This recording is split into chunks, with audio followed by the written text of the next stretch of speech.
secret the day that you left me. Hold up. Yo. The big announcement was Miss Sister Thing was pregnant. Yeah. Wonderful news, great news at a time like this when you're ready to just throw in the towel and give it all up. Well, it caused me to stay in that relationship for another 9 months, close to a year. And by this time, I kept saying to myself, I have to get out of this. Child or not, baby or not, I have to get out of this.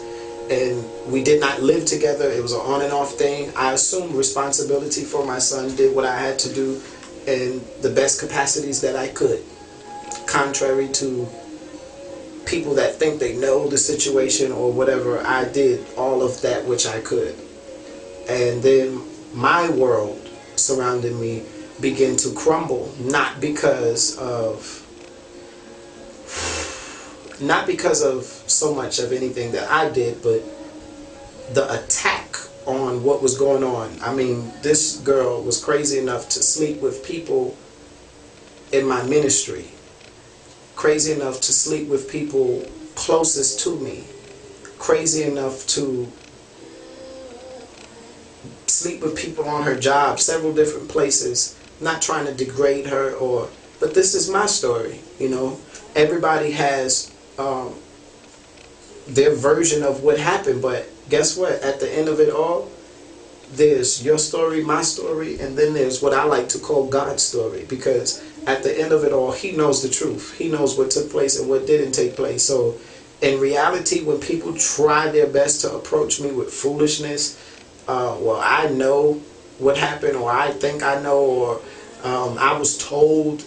None of that stuff is important. Why? Because you're outside of that relationship. So what your opinion is doesn't save it, doesn't fix it, doesn't mend it, doesn't put it back together. And if I could say that to people who are in relationship, keep people out of your business. Not that everything is a secret, but everybody does not have that place of confidence, or that you can confide things to, or that you can make them privy to certain things that are going on in your life. Not even family. Sometimes family can mesh over and mess up what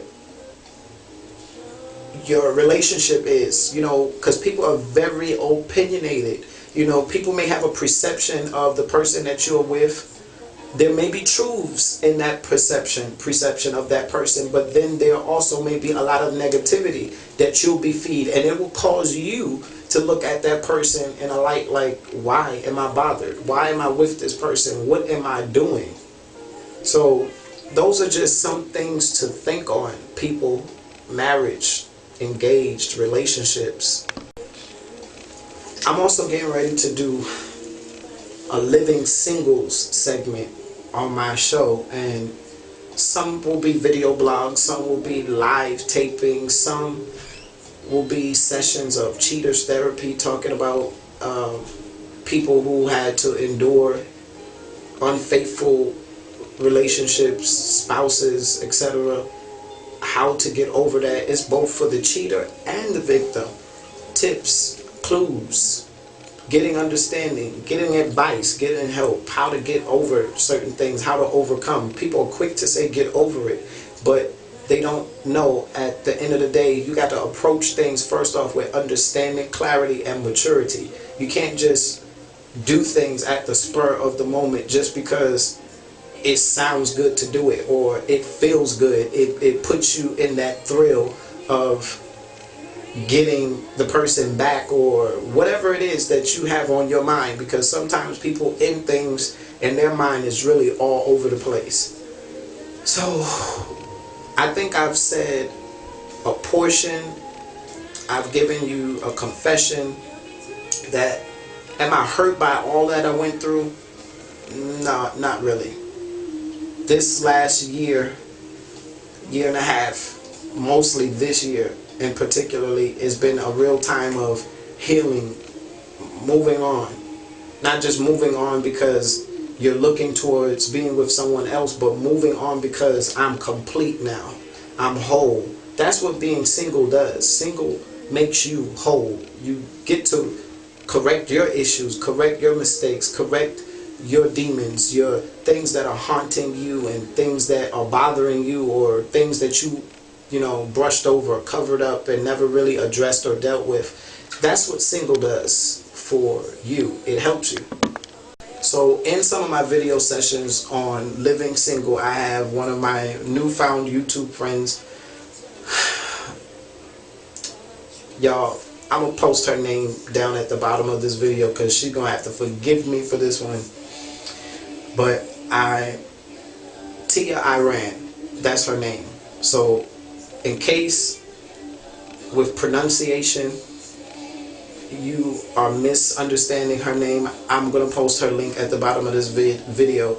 We will be doing some back-to-back video sessions on living single, the art of living single, how to be single, how to make yourself whole. Cheaters therapy, again, that's something else that I'm doing on my own and with some other friends. And Tia Iran, if you want to get in with those video sessions or whatever, we can collab on that too.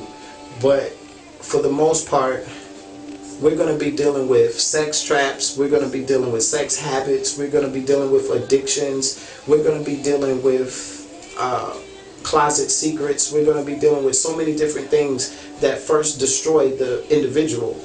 The secrets, the embarrassment, the low self-esteem, the compromise of how people will settle for a standard that is lower than them just to be satisfied out of loneliness. I'm lonely. I don't want to be lonely. I just want to be with somebody. I just want somebody to love me. There's nothing wrong with that desire. But sometimes we need to take time to work on us, work on ourselves, work on our goals. What are your plans for your life? Don't get wrapped up in people so much that you stop living. I know you're probably sitting there and saying, all of that is good advice. I know that, I heard that before, but I'm telling you, we're going to get in depth into some topics. And even while I'm addressing some of these topics, I'm going to make it my business not just to blog, not just to do the videos, not just to have the live sessions where we're talking about it, but I'm going to make it my business to also compile and compress together my thoughts, even some of the topics that we come across, to do the book, because this is needed.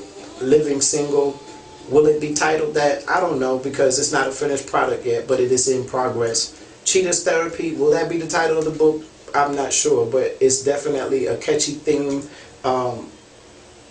and I'm just excited about what's to come and what we're going to be doing. So thank you for watching. Thank you for watching London Bathroom Confessions. There's plenty more of these to come, so continue to stay tuned. And for those of you that don't like that I'm in my tub, hey, this is life, moving on. But anyway, thank you for watching London. Remember to check me out on the web, www.michaellondon.webs.com. You can also check me out on WordPress, www.michaellondon, the Michael London Show, excuse me, the Michael London Show.wordpress.com. I'm on Twitter, and you can hit me up on Twitter, Michael London TV on Twitter.com. Then you can also hit me up on Facebook, the Michael London Show. Please add my fan page. Add my fan page on there. I have a personal profile, and you know that you are only limited to a certain number of friends. So the more of you that add me, the quicker. I have 2 pages. That's 10,000 of you. And after those 2 pages are filled, that's it. But I have 2 fan pages, 2 personal pages. So let's see what happens.